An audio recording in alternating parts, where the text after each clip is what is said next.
गुटन Morgan. आज आपण एक व्याकरण शिकणार आहोत जे थोडं मराठीसारखंच आहे आपल्या. त्याचं नाव आहे वर्ब कॉन्जुगेशन.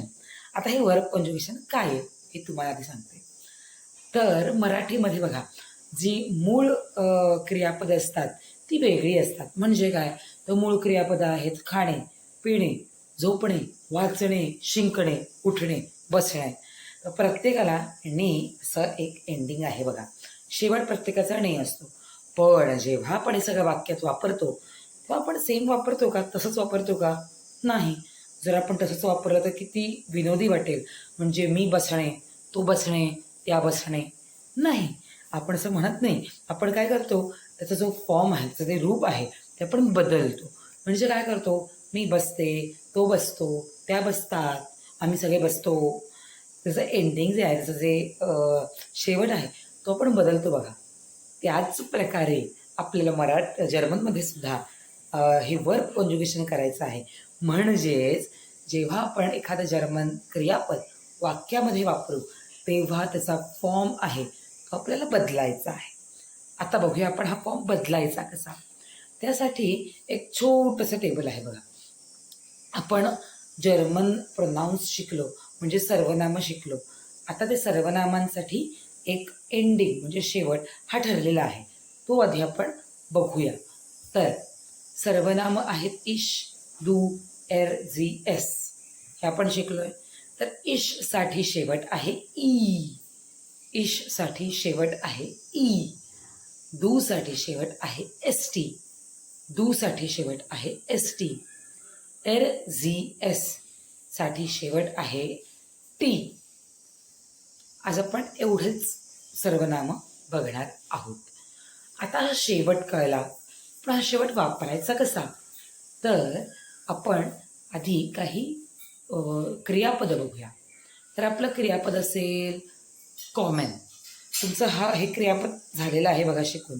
कॉमन या शब्दाचा अर्थ आहे टू कम. हे आहे क्रियापद, हे आहे एक वर्ब. तर कॉमन म्हणजे टू कम. आता हे तर क्रियापद आहे, आपण जेव्हा वाक्यामध्ये वापरू तेव्हा त्याचं रूप आहे, जे फॉर्म आहे बदलावं लागणार आहे. त्यासाठी आपल्याला हे एंडिंगचं टेबल वापरायचं आहे. आता जेव्हा मला म्हणायचं मी येते तेव्हा मी म्हणणार इश कॉमे. काय केलं मी इथे, तर कॉमनमधला एन मी काढून टाकला आणि त्या एन ऐवजी हे हा शेवट जो आहे तो लिहिला. मग काय झालं, इश कॉम, मी येते. तर तू येतेस किंवा तू येतोस असं म्हणायचं असेल तर काय म्हणू, तर तू म्हणजे दू, यासाठी आपलं एंडिंग आहे एस टी. परत आपलं एन काढून टाकायचं आहे आणि त्याऐवजी एस टी लिहायचं आहे. होईल दू कॉम्स्ट. त्यानंतर तो येतो, कसं होईल, एन काढा आणि एंडिंग टाका ते एर कॉम्ट. त्यानंतर ती येते म्हणजे झी कॉम्ट.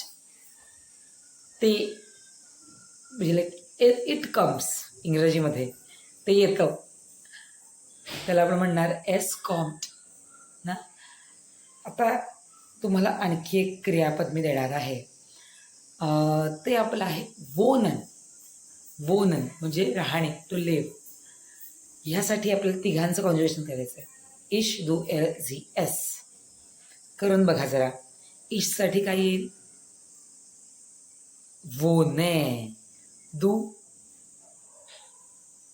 वोन्स्ट, एर वोंट, झी वोंट, एस वॉन्ट. आता तुम्हाला काही क्रियापदं गृहपाठ म्हणून देणार आहे, ती तुम्ही कमेंट बॉक्समध्ये लिहायची आहेत. बरं, तर आपलं असेल स्पीलेन. स्पीलेन ज्याचा अर्थ होतो खेळणे. त्यानंतर ह्यॉरॅन. ह्यॉरॅन म्हणजे ऐकणे. तर ही दोन क्रियापदं तुम्ही कमेंट बॉक्समध्ये लिहायची आहेत, त्याचं वर्ब कॉन्ज्युगेशन लिहायचं आहे. ओके. आता ह्याच्या पुढचं जे आहे ते आपण पुढच्या व्हिडिओमध्ये बघणार आहोत. चूज दिस मॉर्गन.